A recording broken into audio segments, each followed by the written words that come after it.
সুবহানাল্লাহ, আলহামদুলিল্লাহ, লা ইলাহা ইল্লাল্লাহ। সম্মানিত উপস্থিতি, আজকে আমরা আলোচনা করব আমরা যে পৃথিবীতে এসেছি, এই পৃথিবী ছেড়ে তো আমরা চলে যাব। কোথায় যাব, আমাদের আসল ঠিকানা, আসল বাড়ি কোথায়, সেই ব্যাপারে আমরা আলোচনা করব ইনশাআল্লাহ তাআলা। আপনাদের কাছে জানতে চাই, বলেন তো আমাদের আসল বাড়ি কোথায়? কেউ বলেছে কবর, কেউ বলেছে জান্নাত। কবর হচ্ছে অস্থায়ী ঠিকানা। কবরে কি মানুষ চিরদিন থাকবে? কবর থেকে উঠতে হবে না? উঠতে হবে। কবর থেকে উঠে যেতে হবে কোথায়? হয় জান্নাত, নইলে কোথায়?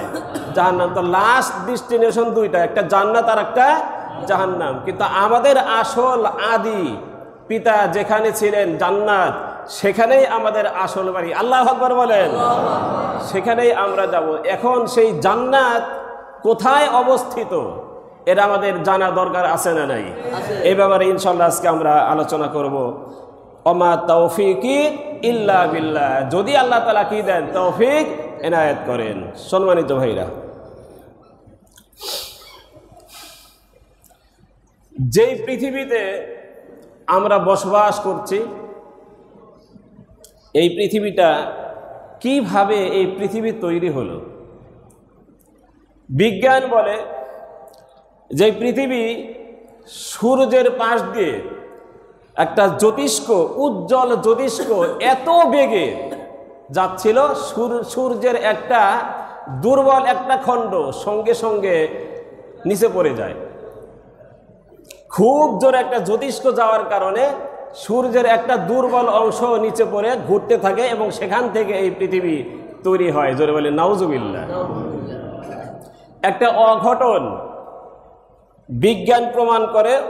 বিজ্ঞান বলে পৃথিবী সৃষ্টি হয়েছে একটা অঘটনের মাধ্যমে, একটা দুর্ঘটনার মাধ্যমে। আপনাদেরকে এটা বিশ্বাস হয়? পৃথিবী সৃষ্টি করলেন কে? একটা মহাপরিকল্পনার মাধ্যমে মানুষকে বসবাসের জন্য আল্লাহ সুবহানাহু ওয়া তাআলা পৃথিবী সৃষ্টি করেছেন। আর এই পৃথিবী কখনো দুর্ঘটনার মাধ্যমে সৃষ্টি হতে পারে না। যেমন উদাহরণ দেই, দুটি বাস মুখোমুখি সংঘর্ষ হয়ে গেল। দুটি বাস, এই বাস মুখোমুখি সংঘর্ষ হওয়ার কারণে দেখবেন অনেক সময় রাস্তায় অনেকগুলা কাঁচ ভাঙা, গ্লাস ভাঙা পড়ে থাকে রাস্তায়। থাকে কিনা জোরে বলেন? দেখছেন না জীবনে? দেখেছি। এখন এই দুর্ঘটনার মাধ্যমে যে কাঁচগুলি রাস্তায় পড়ে থাকলো, অনেকগুলি কাঁচ ভাঙা পড়ে আছে দুর্ঘটনার মাধ্যমে। এখন এই কাঁচের মধ্যে থেকে একটা কাঁচও কি পাওয়া যাবে যে আপনার চশমার ভিতরে লাগাইতে পারবেন? না। সরাসরি কোনো কাজ করা ছাড়া এরকম সিস্টেম করা কোনো কাজ কি দুর্ঘটনার মাধ্যমে পড়ে থাকে? থাকে না। ওই কাঁচগুলি লাগাতে হলে কি করতে হবে? মেশিন দিয়ে সাইজ করে তারপরে চশমায় লাগাতে হবে। তো দুর্ঘটনার মাধ্যমে কোনো জিনিস মানুষের গ্রহণযোগ্য হয় না। মনে করেন দুটি ট্রেন সংঘর্ষ হয়ে গেল, অনেক লোহা লস্কর ভাঙাচোরা পড়ে আছে। সেই লোহা লস্করের ভিতরে একটা লোহাও কি পাওয়া যাবে? সরাসরি একটা কোদাল বানানো আছে, এরকম একটা বটি বানানো আছে, একটা দা বানানো আছে, একটা কুড়াল বানানো আছে। এমন কি সেই লোহার ভিতরে আপনার জুতার ভিতরে মারার জন্য একটা পিন তার কাটাও খুঁজে পাওয়া, সিস্টেম করা একটা পিন তার কাটাও খুঁজে পাওয়া যাবে নাকি? জোরে বলেন, যাবে? যাবে না। কারণ দুর্ঘটনার মাধ্যমে এই লোহাগুলি আপনি পেয়েছেন। ঠিক কিনা বলেন? তো বোঝা গেল দুর্ঘটনার মাধ্যমে যেই জিনিস হয়, সেই জিনিস মানুষের কোনো উপকারে আসে না। এখন আমাদের জানার বিষয় হলো যে এই পৃথিবীতে আল্লাহ তাআলা আমাদের প্রেরণ করলেন, পাঠালেন। এই পৃথিবী এটা কি দুর্ঘটনার মাধ্যমে হয়েছে? না। পৃথিবী কিভাবে সৃষ্টি হলো আমরা জানবো কোথা থেকে? এরা জানবো হচ্ছে আল্লাহর মহাগ্রন্থ আল কোরআন থেকে। সুবহানাল্লাহ বলেন। আল্লাহ রাব্বুল আলামিন বলেন, আওয়ালাম ইয়ারাল্লাযীনা কাফারু আন্নাস সামাওয়াতি ওয়াল আরদা কানাতা রাতকান ফাফাতাকনাহুমা।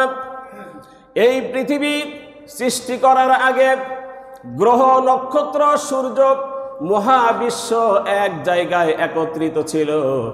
আল্লাহ রব্বুল আলামিন বলেন একটা বিকট বিস্ফোরণের মাধ্যমে এই মহাবিশ্বকে খণ্ড খণ্ড করে পৃথিবী, সূর্য, নক্ষত্র আল্লাহ রব্বুল আলামিন এই পৃথিবী বানিয়েছে। জোরে বলেন সুবহানাল্লাহ।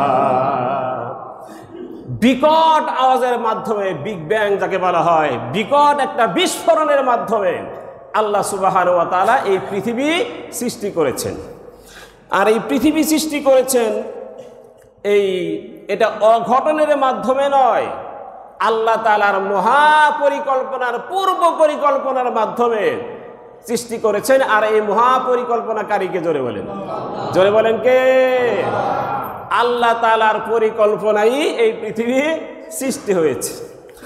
আমার ভাইরা, মহান আল্লাহ রব্বুল আলামিন এই পৃথিবীতে মানুষকে বসবাসের জন্য আল্লাহ রব্বুল আলামিন পৃথিবীকে উপযোগী করেছেন, পৃথিবী বানিয়েছেন, জমিন বানিয়েছেন। আর এই পৃথিবীতে মানুষ চলার জন্য আল্লাহ সুবহানাহু ওয়া তাআলা কিছু কিছু জরুরি জিনিসকে আমাদের জন্য আল্লাহ সহজলভ্য করে দিয়েছেন। কি জরুরি জিনিস বলেন তো? কি হতে পারে যেটা ছাড়া আমাদের একটা মুহূর্ত চলতে পারি না? এক নম্বরে হচ্ছে অক্সিজেন। পানি ছাড়া কিছুক্ষণ বাঁচলেও অক্সিজেন ছাড়া 2 মিনিটও কি বাঁচা যাবে? বাঁচা যাবে না। এই অক্সিজেন, পানি, আলো, আগুন, মাটি আল্লাহ রব্বুল আলামিন এই জিনিসগুলি মানুষের সহজলভ্য করে দিয়েছেন, অন্য কারো অধীনে করে দেন নাই, কারো অধীনে দেন নাই। অক্সিজেন যদি আল্লাহ তাআলা মানুষের অধীন করে দিত, অন্যের অধীনে করে দিত, তাহলে আপনার দুশ্মন, যে আপনার যদি কারো সঙ্গে ঝগড়া লাগতো, কারো হাতে যদি অক্সিজেন থাকতো, তার সাথে আপনার লাগছে ঝগড়া, সে বলতো যে বিরোধী দলে তুমি আসো, তোমাকে আমি অক্সিজেন দেব। কারেন্ট যেমন মাস শেষ হয়ে গেলে কারেন্টের বিলের একটা কাগজ চলে আসে, ঠিক কিনা বলেন? কয়েক মাস যদি আপনি কারেন্টের বিল যদি আপনি না দিতে পারেন, অথবা প্রিপেইড মিটারে যদি আপনি টাকা না ঢোকান, কারেন্ট কি চলবে নাকি? কারেন্ট কেটে দেবে, লাইন চ্যুত করে দেবে, মিটার চলবে না। আল্লাহ রব্বুল আলামিন বলেন, হে বান্দারা, তোমাদেরকেও এই দুনিয়াতে যেই জিনিসগুলি সহজলভ্য, যে জিনিসগুলি মানুষের একান্ত দরকার, সেই জিনিসগুলি আমি সহজলভ্য করে দিয়েছি। আপনারা চিন্তা করে দেখেন, এই অক্সিজেনের বিল যদি আমাদের সিস্টেম থাকতো, আল্লাহ রব্বুল আলামিন যদি বিলের সিস্টেম করে দিতেন, হাজার হাজার কোটি টাকা আমাদের প্রতি মাসে বিল দেওয়া লাগতো, ঠিক কিনা জোরে বলেন? অক্সিজেনের দাম অনেক বেশি।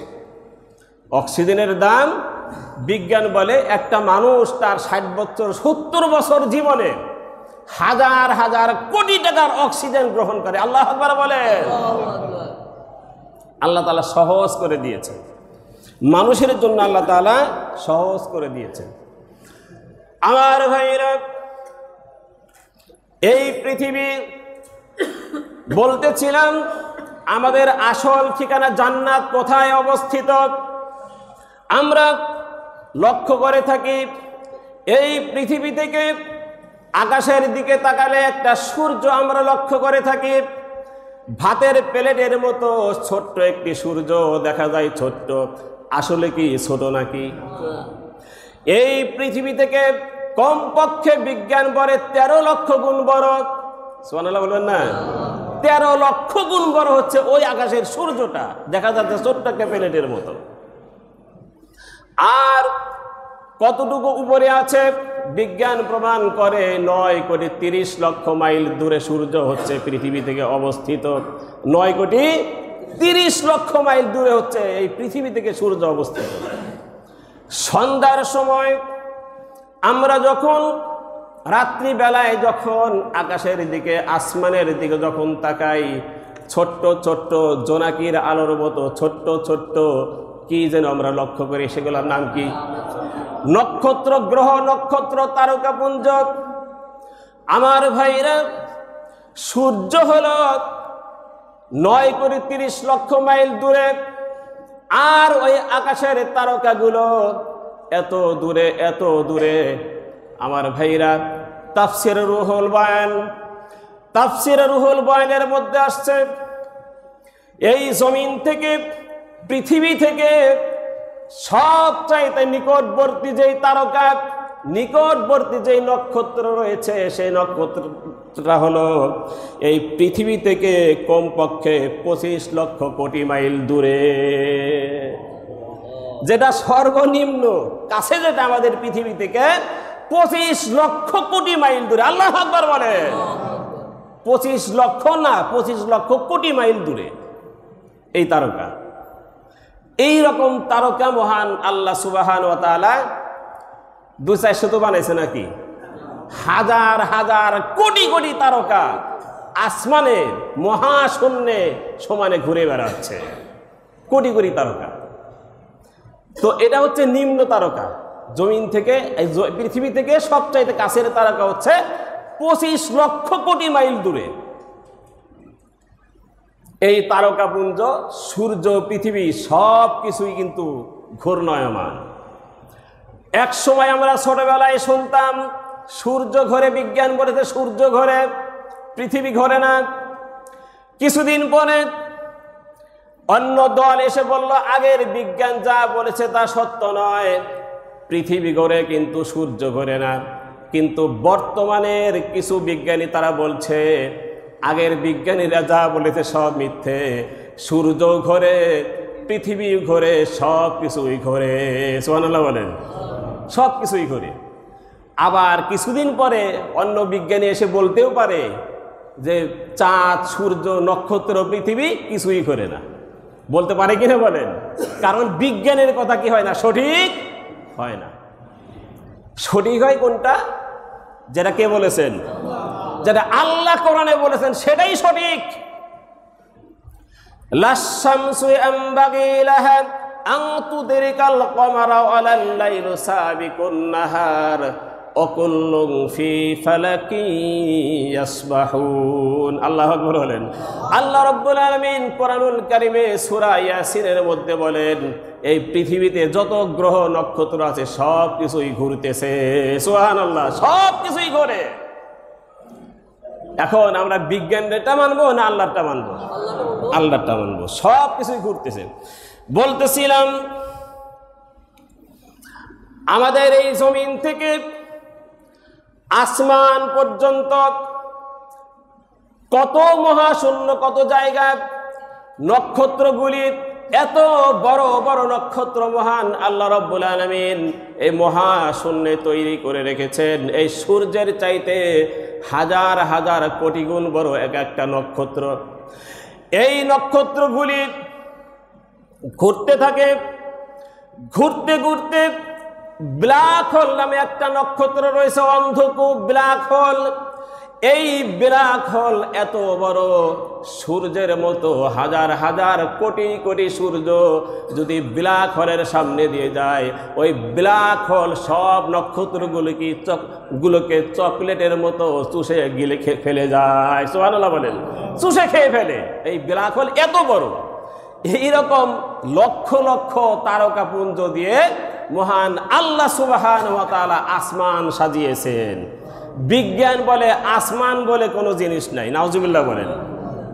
বিজ্ঞান বলে কয় আসমান বলে কিছুই নাই, কয় আসমান অনেক উপরে হওয়ার কারণে নীলা নীলা দেখা যায়, কিন্তু আসমান বলে আসলে কোনো জিনিস নেই। তার মানে বিজ্ঞানী আসমান কত উপরে আছে এর তথ্য তারা আজও পর্যন্ত আবিষ্কার করতে পারে নাই। এত উপরে আসমান। এখন আসমান আছে কিনা এটা আমাদের জানা দরকার আছে না নাই? আসমান আছে কিনা সেটা আমরা কোরআন থেকে ধরবো। আল্লাহ তাআলা বলেন, আল্লাহুল্লাযী খালাকাস সাবআ সামাওয়াতি ওয়াল আরদ। আল্লাহ তাআলা বলেন যে আমি আসমানকে 7 তবক আসমান আর জমিন 7 তবক জমিন আমি আল্লাহ তাআলা সৃষ্টি করেছি। সুবহানাল্লাহ। আমরা কি বিজ্ঞানীটা মানবো না আল্লাহটা মানবো? আল্লাহ বলতেছেন আমি 7 তবক আসমান জমিন সৃষ্টি করেছি। এখন এই যে নক্ষত্র, আমরা জমিন থেকে নিচের নক্ষত্র যেটা 25 লক্ষ কোটি মাইল দূরে, এই রকম আরো কোটি কোটি মাইল উপরে হচ্ছে নিচের আসমানের তলা, সুবহানাল্লাহ বলেন। আবার এই জমিন থেকে আসমান পর্যন্ত যে মহাশূন্য গ্যাপ, প্রত্যেকটা আসমান হচ্ছে ওই রকম ওই পরিমাণ মোটা, সুবহানাল্লাহ বলেন। মোটাও আবার ওই পরিমাণ। এরপরে হচ্ছে দ্বিতীয় আসমান ওই পরিমাণ মোটা, এরপরে মহাশূন্য, আবার তৃতীয় আসমান, আবার মহাশূন্য, আবার চতুর্থ আসমান, এইভাবে করে 7 তবক আসমান মহান আল্লাহ রাব্বুল আলামিন তৈরি করেছেন। আমরা জানবো জান্নাত কোথায় আসতেছি। তো বিজ্ঞান বলে এবং আমাদের সমাজের অনেক নাস্তিকেরাও বলে আসমান বলে কিছু নাই, জান্নাত জাহান্নাম বলেও কোনো কিছু নাই। নাউজুবিল্লাহ বলবেন না? জান্নাত তো কোনোদিন দেখলাম না। আনসিন ইজ নাথিং, যেটা দেখা যায় না সেটা বিশ্বাস করি কেমনে? জোরে বলে নাউজুবিল্লাহ। আচ্ছা, দেখা না গেলেই বিশ্বাস করা যাবে না, এই যুক্তিকে আপনারা মানেন? যেমন এদের ফ্যানের বাতাস লাগতেছে, শরীরে ফ্যানের বাতাস লাগে কিনা? ঠান্ডা এসির ঠান্ডা লাগতেছে কিনা? দেখা যায়? বিশ্বাস হয় কিনা? আছে যে ফ্যানের যে বাতাস আছে, বিশ্বাস হয় কিনা? অক্সিজেন, যেটা ছাড়া আমরা এক মুহূর্তও বাঁচি না, অক্সিজেন কি দেখা যায়? ফুলের ঘ্রাণ, ফুলের ঘ্রাণ আছে না নাই? দেখা যায়? দেখা যায় না। এরকম হাজারো জিনিস আছে, কিন্তু আমাদের এই চর্মচক্ষু দিয়ে আমরা দেখতে পারি না। আপনি কথা বলছেন মোবাইলের মাধ্যমে, এখান থেকে আমেরিকা থেকে আপনার বাবা শুনতেছে, এই যে কথা যে চলে যাচ্ছে, কথা আপনার কথা না গেলে আপনার বাবা কি শুনতে পাইছে? এখান থেকে কথা গেছে কিনা বলেন? কথা যে যাচ্ছে, এই কথা কি দেখা যায়? না। কথা বলেন, কথা কি দেখা যায়? আমি যে কথা বলতেছি, সাউন্ডটা শুধু শুনতেছেন, কিন্তু কথার কি কোনো রূপ দেখা যাচ্ছে? দেখা যাচ্ছে না। এমন অনেক হাজারো জিনিস আছে যেগুলো আছে কিন্তু দেখা যায় না। আল্লাহ সুবহানাহু ওয়া তাআলা জান্নাত বানিয়েছেন, জাহান্নাম বানিয়েছেন, আল্লাহর কোরআনের মধ্যে আছে না নাই? আল্লাহর কোরআনের মধ্যে আছে। জান্নাত জাহান্নাম আল্লাহ তাআলা সৃষ্টি করেছেন। তো আসমান ও আল্লাহ তাআলা 7 তবক আসমান জমিন সৃষ্টি করেছেন। এখন এই জান্নাত কোথায়? আল্লাহ সুবহানাহু ওয়া তাআলা কোরআনুল কারীমের মধ্যে বলে দিয়েছেন, ইনদা সিদরাতিল মুনতাহা ইনদাহা জান্নাতুল মাওয়া। এই আসমানের উপরে, 7 তবক আসমানের উপরে সিদরাতুল মুনতাহা, এবং সেখানে রয়েছে আল্লাহর আরশে আজিম, এবং পাশেই রয়েছে ইনদাহা জান্নাতুল মাওয়া, বান্দাদের জন্য আল্লাহর জান্নাত অবস্থান। জোরে বলেন সুবহানাল্লাহ। আল্লাহর জান্নাত সিদরাতুল মুনতাহার পাশে, আল্লাহর আরশে আজিমের পাশে আল্লাহ তাআলা জান্নাত অবস্থান করেছেন। বুখারীর হাদিসের মধ্যে আসছে, হে দুনিয়ার মানুষ, আল্লাহ রাসূল সাল্লাল্লাহু আলাইহি ওয়াসাল্লাম তিনি বলেন, যখন তোমরা আল্লাহর জান্নাত তোমরা চাও, জান্নাতুল ফেরদাউস চাও, যেই জান্নাতটা আল্লাহর আরশের আজিমের নিকটেই অবস্থিত। জোরে বলেন সুবহানাল্লাহ। তাহলে জান্নাত হচ্ছে ঊর্ধ্ব জগতে। জান্নাত কোথায়? আসমানে, ঊর্ধ্ব জগতে হচ্ছে জান্নাত। আর জাহান্নাম কোথায়? 7 তবক জমিনের নিচে অবস্থিত জাহান্নাম। আর জান্নাত হচ্ছে ঊর্ধ্ব জগতে, উঁচায়। আল্লাহ তাআলা বলেছেন, হাদিস কোরআন থেকে প্রমাণ পাওয়া যায়, আমাদের আসল ঠিকানা জান্নাত হচ্ছে ঊর্ধ্ব জগতে, আল্লাহর আরশে আজিমের কাছে, সিদরাতুল মুনতাহার নিকটেই। আমার ভাইরা,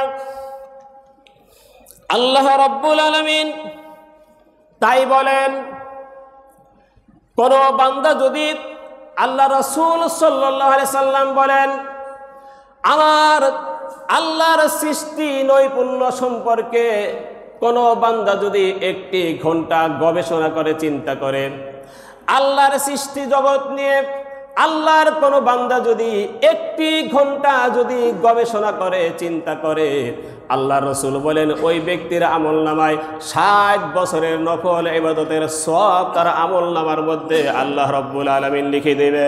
সুবহানাল্লাহ।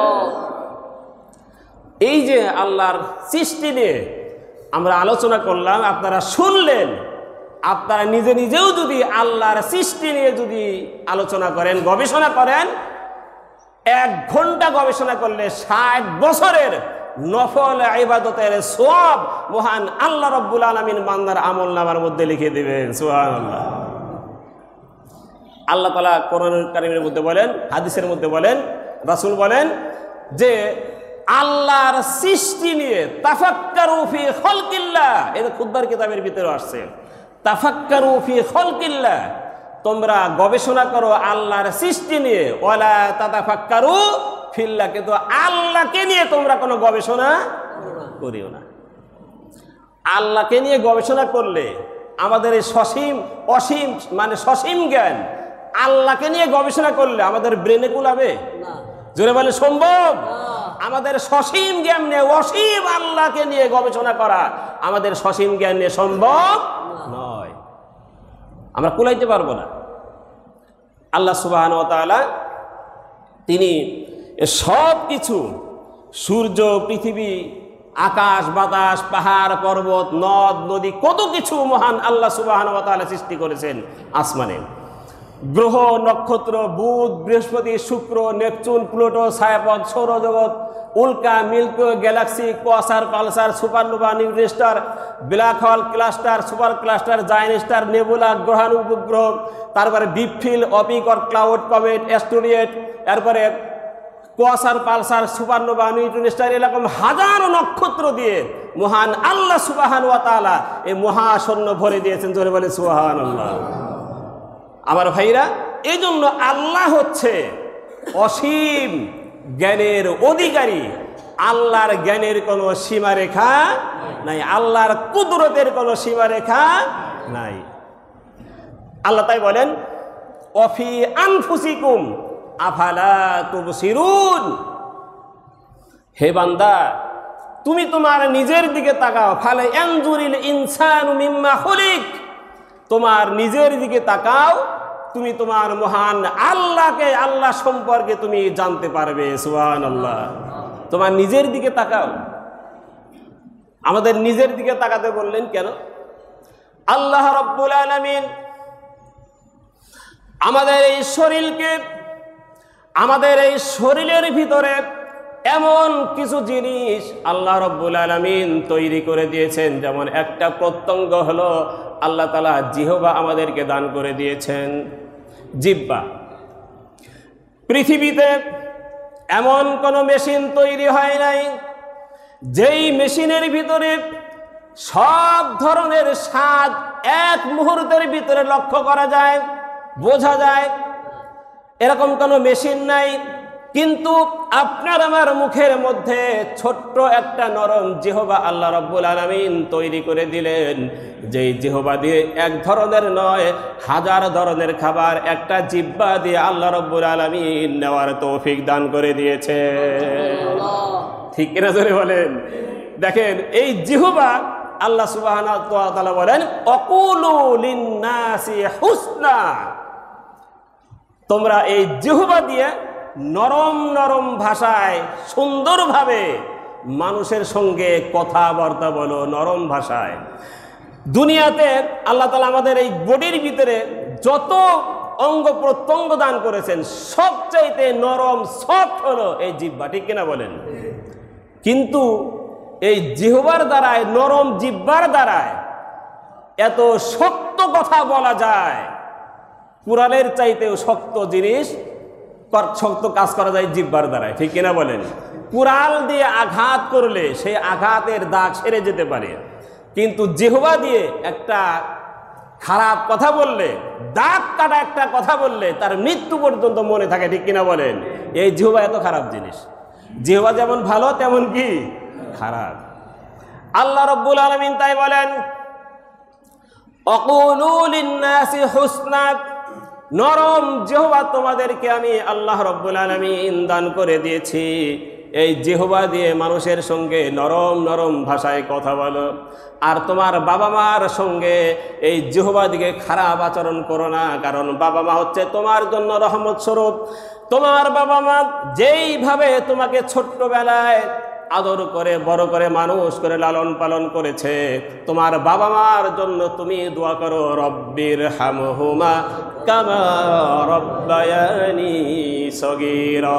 সবাই পড়েন রব্বিরহামহুমা কামা রব্বায়ানি সগীরা।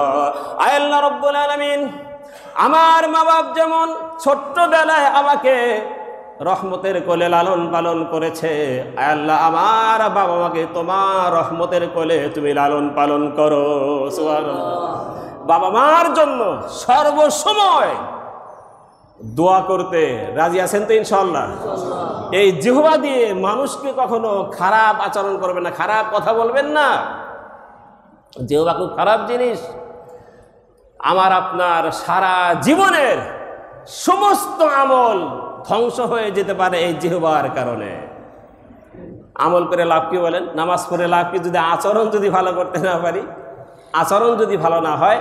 এই জন্য সংযত থাকা, জিহ্বাকে সংযত করা। তাকাসসারুল কওল তাকাসসারুল গলত, একটা কথা আছে, যে ব্যক্তি বেশি কথা বলে তার ভুল কম না বেশি?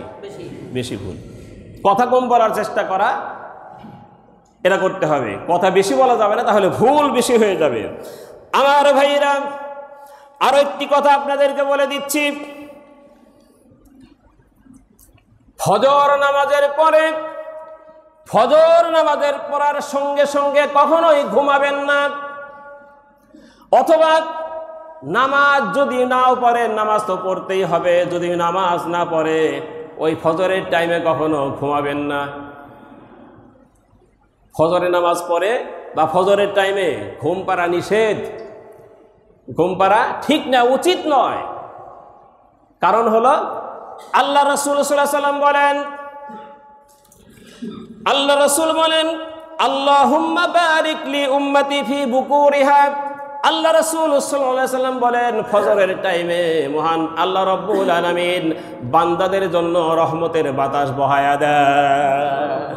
ফজরের টাইমে আল্লাহ সুবহানাহু ওয়া তাআলা রহমতের বাতাস দেন। আপনি আমি যদি ঘুমিয়ে থাকি, আল্লাহর রহমতের বাতাস থেকে আমরা বঞ্চিত হয়ে গেলাম।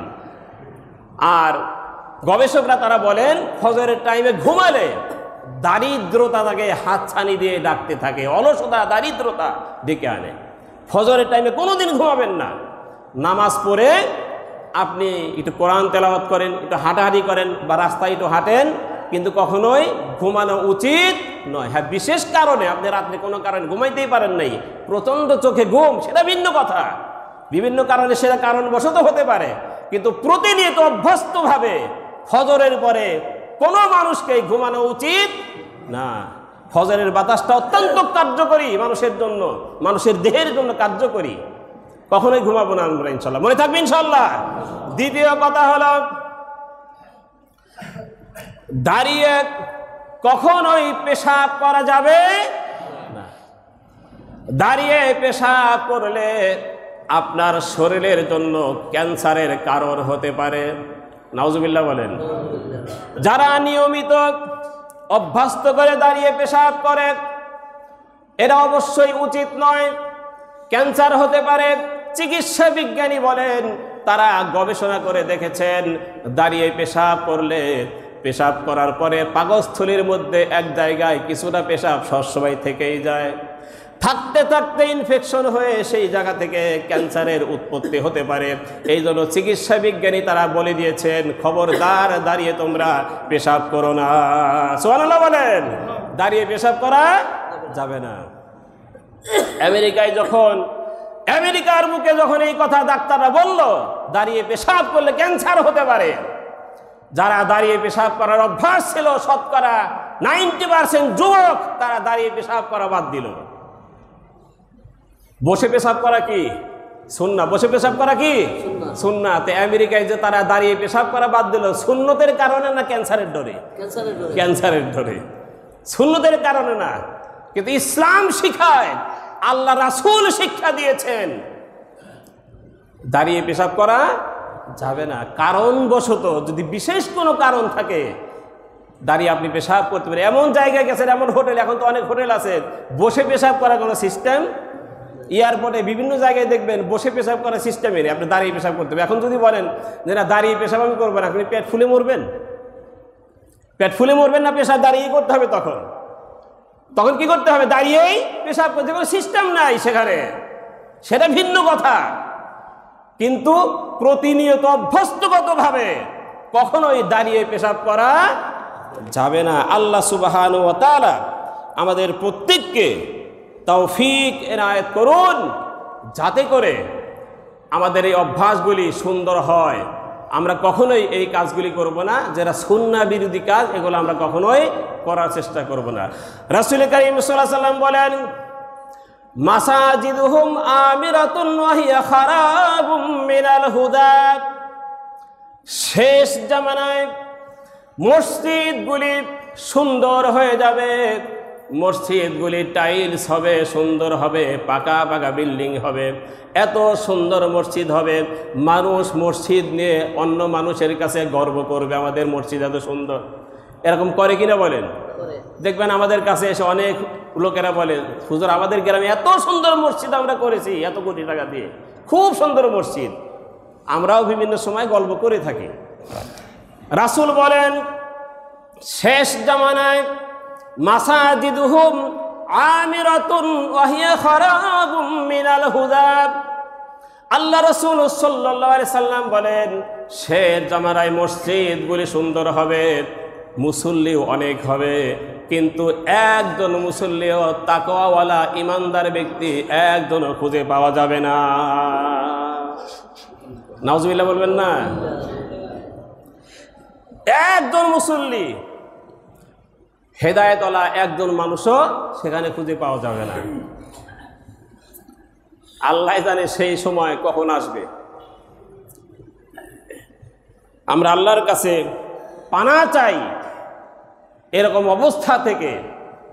রাসূল কারীম সাল্লাল্লাহু আলাইহি ওয়াসাল্লাম বলেন, কিয়ামত প্রতিষ্ঠিত হবে না ততক্ষণ পর্যন্ত যতক্ষণ পর্যন্ত আল্লাহ বলনেওয়ালা একজন মানুষও পৃথিবীতে বাকি থাকে, আল্লাহ কিয়ামত প্রতিষ্ঠিত করবে না। জোরে বলে সুবহানাল্লাহ।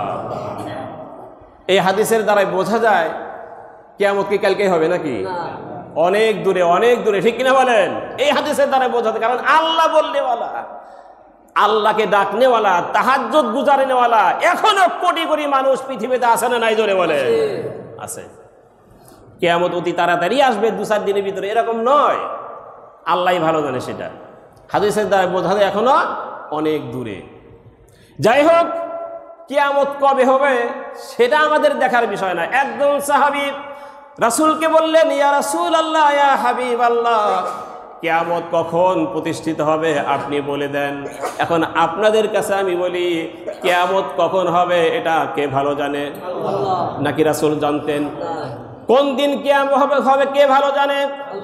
কয়েকটা গুণ, কয়েকটা জিনিস আল্লাহর ইলমের মধ্যে রয়েছে, সেটা বলার টাইম নাই। তার মধ্যে একটা হচ্ছে কিয়ামত।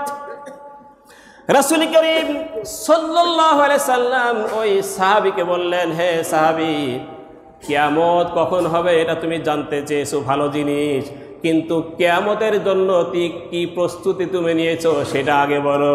সুবহানাল্লাহ বলেন। কিয়ামতের জন্য তুমি কি প্রস্তুতি নিয়েছো, সামানা কি গ্রহণ করেছো সেইটা আগে বলো। কিয়ামত কবে এটা তোমার জানার দরকার কি? আল্লাহু আকবার বলবেন না? কিয়ামত কবে হবে এটা তোমার জানার দরকার কি? দরকার এটা কি জানার দরকার? কিয়ামতের জন্য কি প্রস্তুতি তুমি গ্রহণ করছো সেইটা আগে বলো। আমাদের অবস্থা এরকম হওয়া দরকার। কিয়ামত যখন হয় হোক, মৃত্যুর জন্য, কিয়ামতের জন্য, কবরে যাওয়ার জন্য প্রত্যেকটা মানুষকে, প্রত্যেকটা মুমিন মুসলমানকে সদা প্রস্তুত থাকতে হবে। ঠিক কিনা জোরে বলেন? এটাই হবে একজন মুমিন বান্দার জন্য করণীয়, এটাই হবে আমাদের কাজ। যে এখন যদি আমার মৃত্যু হয় আমার কি অবস্থা হবে, আমার দুনিয়ার কি অবস্থা হবে, সন্তানদের কি অবস্থা হবে, আমার কবরের কি অবস্থা হবে, এটাই হবে আমাদের চিন্তার বিষয়। কারণ মৃত্যু কখন কার কাছে আসবে আমরা জানি? কোনো মানুষ জানে না। দেখেন, একদম ভালো মানুষ রাস্তায় বের হয়েছে আর জ্যান্ত আর ফিরে আসে না, এরকম হয় কিনা জোরে বলেন? এরকম হয়ে যাচ্ছে। আপনি আমি মসজিদে আসছি সুস্থ অবস্থায়, আবার এই মসজিদ থেকে সুস্থ অবস্থায় পায়ে হেঁটে বাসায় ফিরে যেতে পারবো, কোনো গ্যারান্টি আছে? জোরে বলেন আছে? কোনো গ্যারান্টি নাই। সুতরাং মুমিন বান্দার কাজ হলো সদা প্রস্তুত থাকা। কিসের জন্য? মৃত্যুর জন্য। আর মুমিন বান্দাদের জন্য মৃত্যু হচ্ছে হাদিয়া। আল্লাহু আকবার বলেন। মুমিন বান্দার জন্য মৃত্যু হবে হাদিয়া, কারণ মুমিন বান্দা মরার সঙ্গে সঙ্গে কোথায় চলে যাবে? জান্নাতে চলে যাবে। আল্লাহ অর্ডার দিয়ে দিবেন, হে ফেরেশতারা, আমার এই বান্দার কবরে আমার জান্নাত থেকে বিছানা এনে আমার বান্দার কবরে তোমরা বিছায় দাও। আমার এই বান্দার কবর থেকে জান্নাত পর্যন্ত একটা রাস্তা তৈরি করে দাও। আমার এই বান্দার কবরে জান্নাত থেকে ফুল এনে, ফুল সজ্জা এনে ভরে দাও। আল্লাহু আকবার বলেন। এখন প্রশ্ন করতে পারেন, হুজুর আপনারা বললেন জান্নাত হলো ঊর্ধ্ব জগতে, কবরে আবার জান্নাত হয় কি করে? প্রশ্ন আসে কিনা বলেন? আপনি না একটু আগে বললেন জান্নাত হচ্ছে কোথায়? আরশে আজিমে, লক্ষ লক্ষ হাজার কোটি মাইল উপরে, কবরে আবার জান্নাত হয় কেমনে? প্রশ্ন আসে কিনা বলেন? জোরে বলেন, আসে কিনা প্রশ্ন? আপনারা তোকে প্রশ্ন করতে পারলেন না, আমি নিজে প্রশ্ন করলাম। এই জন্য দেখেন, ডিভাইসের মাধ্যমে, বর্তমানে ডিভাইসের মাধ্যমে, মোবাইলের মাধ্যমে আপনি এখানে মোবাইল চালাচ্ছেন, আপনার ঘর বাড়ি, আপনার ছবি সব ভিডিও হয়ে সঙ্গে সঙ্গে দেখা যাচ্ছে আমেরিকা থেকে। দেখা যায় কিনা জোরে বলেন? আবার ডিভাইসের মাধ্যমে সব কিছু শোনা, দেখা, সব কিছুই সম্ভব। সম্ভব কিনা বলেন? আল্লাহ তাআলার অসীম জ্ঞানের কাছে আমাদের এই ক্ষুদ্র জ্ঞান কখনোই এহাতা করতে পারবে না। চিন্তা করার বিষয় নয়, এটা চিন্তা করে পাবো না। আমরা যদি, মানুষ যদি ডিভাইসের মাধ্যমে দুনিয়ার এক প্রান্ত থেকে আর এক প্রান্ত সব কিছু দেখাইতে পারি, করতে পারি, আল্লাহ তাআলা সেই ঊর্ধ্ব জগতের আসমান থেকে ডিভাইসের মাধ্যমে কবরে কি বেহেশতের জন্য, আরামের জন্য, সুখের জন্য, বান্দার জন্য বেহেশতের একটু নিশানা, বেহেশতের একটু সুখ, আরাম, আয়েশ আল্লাহ কি জান্নাত থেকে কবরে দিতে পারে কিনা জোরে বলে? আর জোরে বলতে হবে, পারে কিনা আল্লাহ তাআলা? আল্লাহর কাছে অসম্ভব কোনো কিছু না। জান্নাত ঊর্ধ্ব জগতেই, কিন্তু আল্লাহ ক্ষণিকের জন্য হিসাব নিকাশের আগ পর্যন্ত বান্দাদের কবরে জান্নাতের ব্যবস্থাও করতে পারেন, জাহান্নামের ব্যবস্থাও করতে পারেন। আল্লাহ আকবার বলেন না? আল্লাহর কাছে কোনো জিনিসই অসম্ভব নয়। ইন্নামা আমরুহু ইযা আরাদা শাইআন আন ইয়াকুলা লাহু কুন ফায়াকুন। আল্লাহ বলেন, আমি যদি কোনো জিনিসের শুধু সৃষ্টি করার ইচ্ছা পোষণ করি, শুধু বলি কি? জোরে বলেন, কুন, হয়ে যাও, সাথে সাথে সেটা কি? ফায়াকুন, সাথে সাথে সেটা হয়ে যায়। সুতরাং আল্লাহর কাছে কোনো জিনিস অসম্ভব নয়। আল্লাহ রাব্বুল আলামিন তাই বলেন, আন্নাল কুওয়াতা লিল্লাহি জামিআ ওয়া আন্নাল্লাহা আলা কুল্লি শাইইন কাদির। আল্লাহ বলেন, সব কিছুর একচ্ছত্র মালিক, কুদরতের সব মালিক আমি আল্লাহ রাব্বুল আলামিন। সুবহানাল্লাহ। আল্লাহ সব কিছুর মালিক। এজন্য আসুন সেই আল্লাহর কাছেই আমাদের ধরা দিতে হবে, সেই আল্লাহর কাছেই আমাদের ফিরে যেতে হবে। আর আমাদের আসল ঠিকানা, আসল বাড়ি জান্নাতুল ফেরদাউস। সেই জান্নাত যদি বান্দায় যদি পাইতে চায়, আল্লাহ রাসূল বলেন, আল্লাহ তাআলা নিজে বলেন, জান্নাত যদি তোমরা পাইতে চাও তাহলে কোরআনের পথেই বান্দাদেরকে আসতে হবে। সুবহানাল্লাহ বলেন। কোরআনের পথে আসতে হবে, আল্লাহর পথে আসতে হবে। আল্লাহ সুবহানাহু ওয়া তাআলা আমাদের প্রত্যেককে সেই মহান কাঙ্ক্ষিত জান্নাতুল ফেরদাউসের মেহমান, আজকের মুসল্লি যারা, অত্র এলাকার প্রত্যেকটা মুমিন বান্দা বান্দি যারা, সকলের জন্য আল্লাহ সুবহানাহু ওয়া তাআলা জান্নাতুল ফেরদাউসের মেহমান সকলকে বানিয়ে দিন। সকলে বলি আমিন। হাযা মা ইনদি ওয়াল ইলমু ইনদাল্লাহি আলাইহি তাওয়াক্কালতু ওয়া ইলাইহি উনীব। আসসালামু আলাইকুম ওয়া রাহমাতুল্লাহি ওয়া বারাকাতুহু।